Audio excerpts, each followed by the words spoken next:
씨의 퇴근길에 오신 것을 환영합니다. 떠드드듬.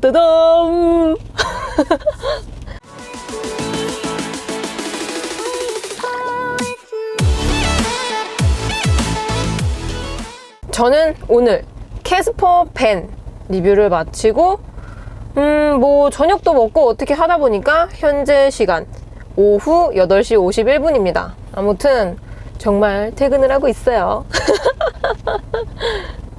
이 캐스퍼는 제가 1.0 자연흡기, 그리고 1.0 터보, 그리고 지금 벤까지 그냥 이 캐스퍼만 3가지를 타봤는데요. 지금 제가 타고 있는 이 캐스퍼 벤은 터보 95만원짜리 터보 옵션이 추가가 되어 있어가지고 진짜 잘 나가요. 제가 캐스퍼 첫 시승회 때 그때도 터보를 시승을 했었는데 아니 진짜 이게 경차가 이렇게 잘 나갈 일이야? 라고 생각을 했거든요. 진짜 잘 나가요. 보통 우리가 경차를 선택하기 전에 경차를 좀 머뭇거리거나 선택을 못하는 이유 중에 하나가 출력 문제가 크다고 생각을 해요. 물론 진동소음 이런 것도 있지만 일단 경차는 그 파워트레인을 다 같이 공유하기 때문에 국산에서는 그래서 막 76마력의 진짜 모기보다도 힘이 없는 그런 힘을 가지고 있기 때문에 어딜 가더라도 출력에서 아쉬움이 많았습니다. 특히 고속도로를 가게 되면은 와 진짜 본의 아니게 약간 좀 뭔가 민폐 아닌 민폐? 그런 사람이 되는 그런 느낌이 들어서 경차를 탈 때 좀 그런 느낌을 많이 받았었는데 이 캐스퍼 터보는 절대 안 그럽니다. 옛날에는 모닝에도 지금도 파는지 모르겠는데 모닝에도 터보가 있거든요. 그래서 작은데 좀 이런 출력 스트레스 없이 잘 나가는 차를 타고 싶다 그러면은 이 경차에 들어가는 터보 모델을 선택하시면 진짜 좋을 것 같아요. 그리고 제가 이 캐스퍼 벤을 한 일주일 정도 타고 다녔는데 진짜 어딜 가나 할인이 막 뿜뿜입니다. 주차장도 할인이 되지, 톨비도 할인이 되지, 너무 좋은 거예요. 그리고 우리 이렇게 갓길에 이렇게 좀 아니면 좁은데 그런데 주차할 때도 차가 작으니까 너무 편리하고 또 이거 골목골목 좀 이렇게 불법 주차 많은 그런 골목 있잖아요. 그럴 때 원래는 양방향으로 가게 만들어 놓은 길인데 양옆에 주차된 차 때문에 약간 강제적으로 일방통행이 되는 그런 길이 있어요. 다들 아시죠? 그래서 그런 길을 준대형 그랜저만 가더라도 너무 그게 좁아가지고 막 아슬아슬해가지고 막 다 이거 360도 어라운드 켜놓고 막 사이드미러 보면서 막 삐삐삐 뽀뽀뽀 하는 거 참고 가는데 캐스퍼는 그래서 위풍당당하게 그냥 슉 지나가요. 진짜 약간 과장을 보태자면은 그 공간에 캐스퍼 2대가 가도 자리가 남을 정도로 아무튼 막히고 좀 주차난이 심한 그런 동네에서는 사실 경차가 짱인 것 같습니다. 그래서 많은 분들이 시내용으로 트위지, 르노 트위지 같은 것도 많이 타고 다니시거든요. 왜냐면은 진짜 이렇게 잠깐 이렇게 갓길에 세우기 너무 좋거든요. 그리고 주차도 문제 없고 일단 주차 문제가 가장 스트레스를 받는다 하시면은 경차가 진짜 좋을 것 같아요. 제가 화물차, 승용차 말고 상용차를 운전을 할 수 있고 일종 대형 면허도 있긴 하지만 사실 상용, 화물보다는 승용을 많이 타본 사람으로서 살짝 이 벤에 대한 거부감이 있었어요. 벤? 좀 애매하지 않을까 그런 생각이 들었는데 그냥 일반 승용이랑 똑같습니다.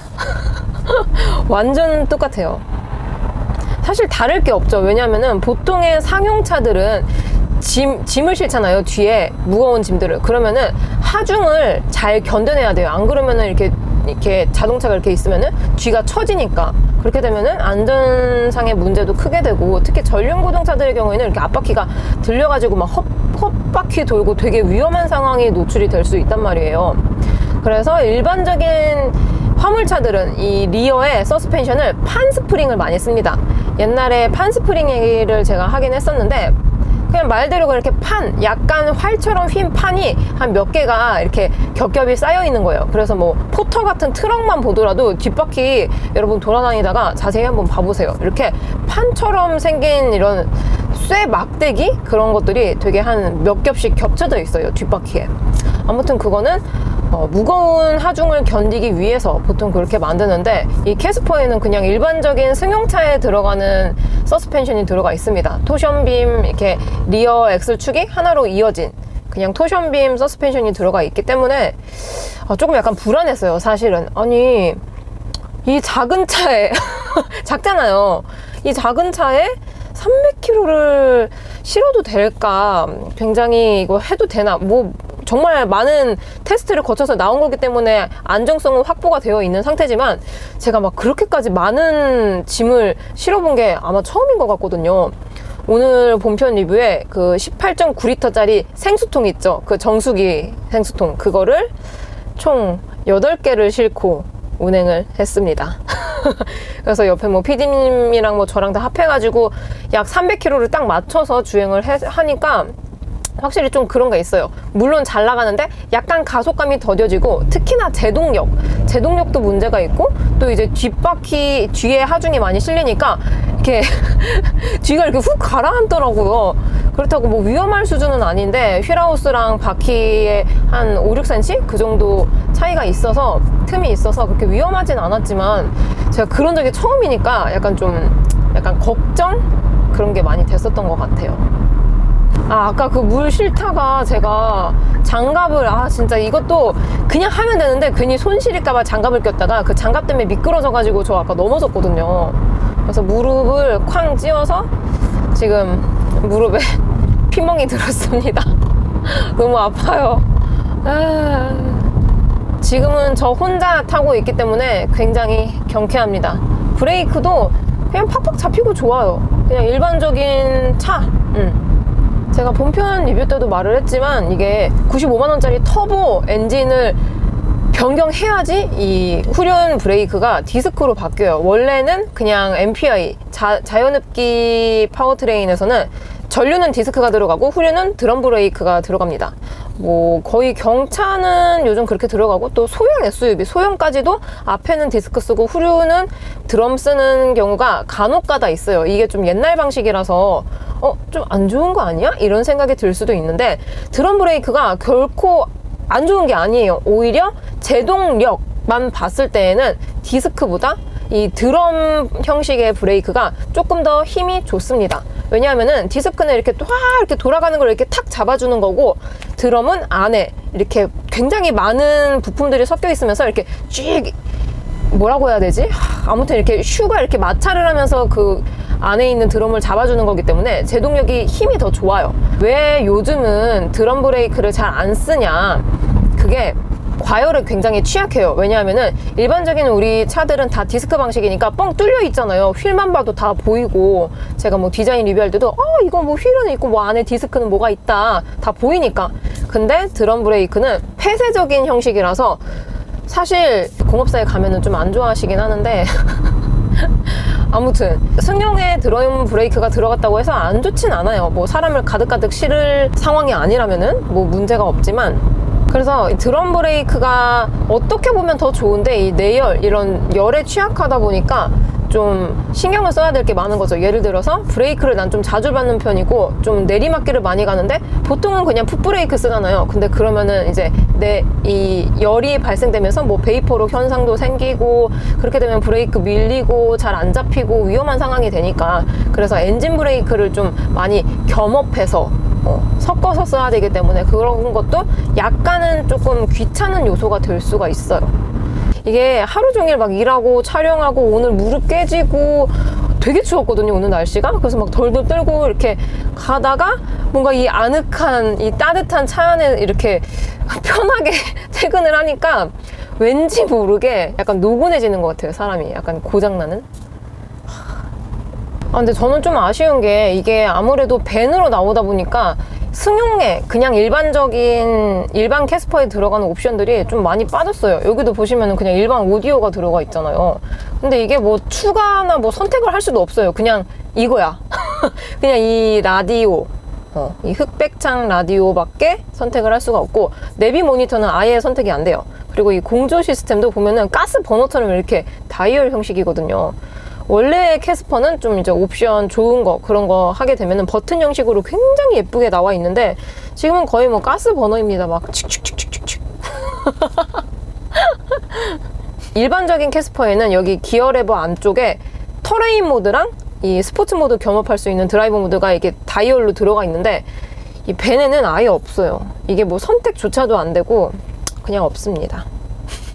되게 아쉬워요. 이게 짐을 많이 싣고 무조건 이렇게 잘 포장된 도로만 다니지 않을 거란 말이죠. 간혹 가다가 비포장 도로도 갈 수도 있는데 그럴 때 터레인 모드를 딱 바꾸고 샌드 모드 이런 거로 탁 가면은 그래도 뭔가 약간 좀 기분 탓 아니죠. 이게 뭐 구동력도 더 좋아지니까 조금 더 안전하게 갈 수 있을 텐데 그 터레인 모드를 없앤 거는 굉장히 아쉽다고 생각이 듭니다.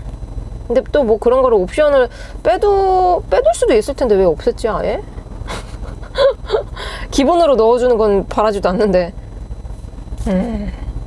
대신 핸들 열선이랑 뭐 시트 열선 그리고 운전자석에는 통풍 시트도 있어요. 이런 사람이 편한 옵션들을 좀 많이 넣은 것 같고 이런 성능에 관한 옵션들은 조금 뺐다는 그런 느낌이 들어요. 뭐 ADAS도 없고 그냥 일반적인 크루즈밖에 없어요.